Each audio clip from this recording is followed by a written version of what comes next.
Trabajé muchos años como médico forense, tanto en el sector clínico como jurídico. Podría estar horas y horas relatando cuentos de historias de los cuerpos que he visto. Para mí, esas cosas no son nada del otro mundo. Hasta aquel día pensé que lo había visto todo, pero nunca faltan las sorpresas. Había examinado cuerpos de todo tipo, tamaño y edad. Vi cosas atroces, horrendas, que de solo contarlas sin detalles podría horrorizar a algunos y hacer llorar a otros.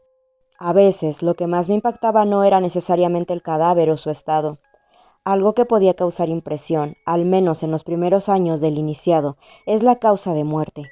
Las más comunes son muerte natural o por enfermedades, infartos cardiorrespiratorios, mutilación o traumatismos por accidentes de tránsito, ahogamientos, suicidios, en fin. En esto último jugaba un papel muy importante, ya que en ocasiones se necesitaba un examen minucioso para diferenciar un homicidio de un suicidio. Los casos más complejos son cuando aparecen cadáveres sin un contexto que nos dé información, ancianos que mueren en su casa hasta que alguien siente el olor luego de días, alguien tirado en la calle, un cuerpo flotando en el mar. Esas situaciones son las que nos llevan a investigar si fue asesinato premeditado u homicidio culposo, suicidio o accidente. Todo esto que les he contado es para que comprendan lo extraño de lo que viví. Después de 25 años de profesión, hubo un hecho en el 2004, hecho que hasta el día de hoy no tiene explicación. Por razones de ética profesional, he decidido mantenerme en anonimato, al igual que el lugar donde trabajaba, claro. Aunque imagino que si 2 o 3 personas llegaran a oír esto, sabrán quién soy. Una noche de tormenta, acababa de recibir el cuerpo de un hombre de entre 30 y 40 años, según podía apreciar a simple vista. El cuerpo llegó completamente desnudo, con diversas heridas lacerantes. Al solo observarlo, se notaba que al menos llevaba 2 días de muerto. Al leer el informe, este explicaba que el cuerpo fue encontrado en un bosque por un hombre que paseaba a su perro, y su mascota fue quien realizó el hallazgo. La policía estaba investigando la zona, por posibles evidencias, claro. Mi trabajo iba en identificar la causa de muerte, dar una hora aproximada del momento de defunción y más detalles. Así que puse manos en obra. Por fortuna, los dedos del difunto estaban en condiciones para tomar sus huellas dactilares, así que su identificación no sería un problema. Comencé ejecutando las primeras pruebas, y al proceder con el primer corte noté una forma de sangrado algo inusual. De la manera en que su sangre brotaba, debería de haber pasado pocas horas de su muerte, y eso contradecía el estado de su piel y la hora en la que lo encontraron. Al principio lo tomé como un desafío para el estudio especial. El hombre carecía de cabello y cualquier vello púbico. Si bien no era lo más común, existen personas que son lampiñas y comparten esta característica. Encontré varias heridas lacerantes con pequeños fragmentos de madera que indicaban posible rozamiento entre árboles. En el hombro había encontrado marcas de una mordida, sin duda de una persona. Extraje el ADN de la zona a fin de identificar al agresor. En un momento percibo un ruido sobre la mesa. La mano del cadáver estaba temblando, algo que aterraría a cualquiera, pero era normal que un cadáver presentara movimientos post-mortem, en especial cuando sufren una muerte brutal. Lo extraño era que, de acuerdo al estado de su piel, llevaba al menos 2 días de muerto, como mencioné antes, pero los movimientos post-mortem suceden en las primeras 24 horas. Ya tenía 2 situaciones que contradecían con su piel, la sangre y el movimiento post-mortem. Estudié la posibilidad de que su piel sufriera antes de morir, pero para ello debería de realizar más estudios. Me dispuse a abrir el abdomen para examinar sus órganos, y ahí fue donde todo empezó. El cadáver no tenía ombligo. Mi mente se nubló de todo. Era la primera y única vez que presenciaba un abdomen sin ombligo. Claro que hubo casos donde en apariencia no había ombligo por operaciones quirúrgicas, pero esto era distinto. Al pasar mi mano sobre la zona, era evidente que el ombligo nunca existió. Todo se volvía extraño. Después de 25 años de carrera me encontré con algo fuera de lo normal. En ese momento recordé algunas novelas de terror que había leído en el pasado, y la ausencia de un ombligo era debido a que el ser humano no nació de un parto, sino que era un clon o creado de forma artificial. Eran las 2 de la mañana. Aún así, creí que esta situación merecía ser vista por alguien más antes de continuar. Dejé el cuerpo sobre la mesa, me llevé los datos que tenía y llamé a un colega sin importar la hora. Al principio se mostró furioso conmigo por la hora en la que lo llamé, pero cuando le conté la situación estaba emocionado por verlo en persona.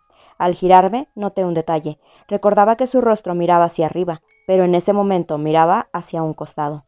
Su cabeza comenzó a temblar. Hasta ahí, solo observaba esperando a que finalice. Consideraba que se trataba de los movimientos post-mortem. Luego, el cuerpo exhaló. Fue inevitable asustarme, aunque se dan casos donde los pulmones contengan aire dentro y luego de ciertos procesos químicos de descomposición, este escape, pero jamás lo había visto de esa manera tan vivida. Me acerqué al cuerpo para continuar examinándolo. Al tocarlo, me llevé un susto más fuerte. Tenía temperatura. Un cadáver, luego de 2 horas de deceso, comienza a perder temperatura corporal, ya que la temperatura normal es de 36 a 37 grados. Posteriormente pasa a temperatura ambiente, algo que al tacto se siente frío. Pero esto era extraño. Recordaba que estaba frío, y en ese momento se encontraba tibio. Cierta sensación de alerta comenzó a gobernarme. El conjunto de acontecimientos que se estaban desarrollando mantenían mi mente ocupada buscando una explicación. Cuando me giré para buscar herramientas, escuché el cuerpo tumbarse en el piso. Antes de acercarme a él, examiné la mesa con atención. Estaba en perfectas condiciones. Salí de la habitación por un momento. Ni siquiera me tomé la molestia de levantar el cadáver. Sentía miedo, aunque no lo quería demostrar.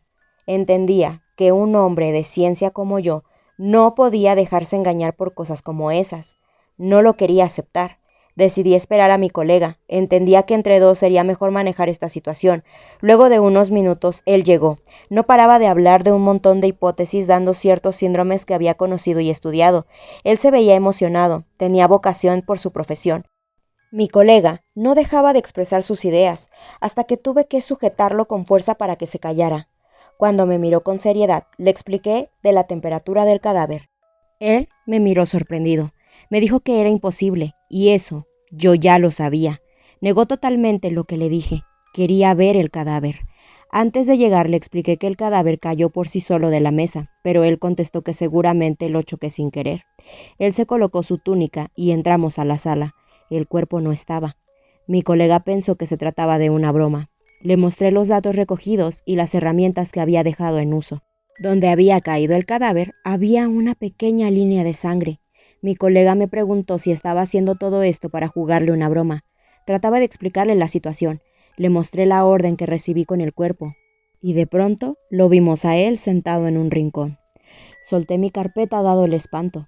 Mi colega rió asegurando que era una broma, pero creo que algo en mi expresión le hizo entender que no era así.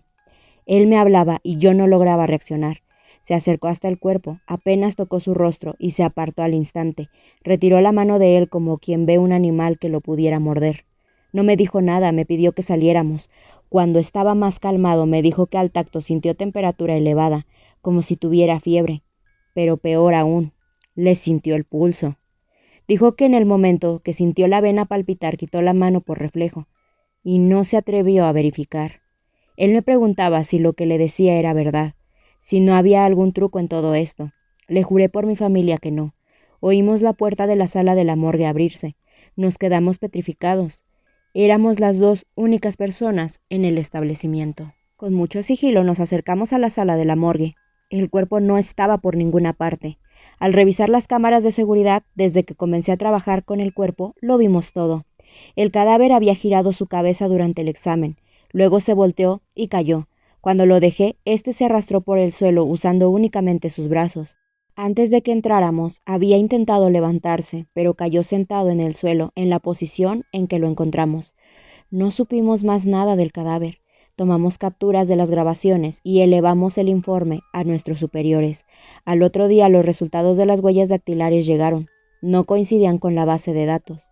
En la teoría, nadie en el registro civil tenía esas huellas. Luego de eso la policía nos acusaba de haber robado el cadáver, pero nuestros superiores de alguna manera nos salvaron de la situación y todo quedó aclarado. Entre mi colega y yo, jamás hemos tocado el tema. Él siguió trabajando mientras yo solo solicité mi retiro.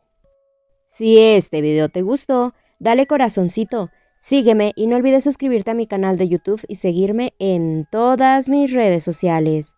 Yo soy Comando Hobbs. Bye.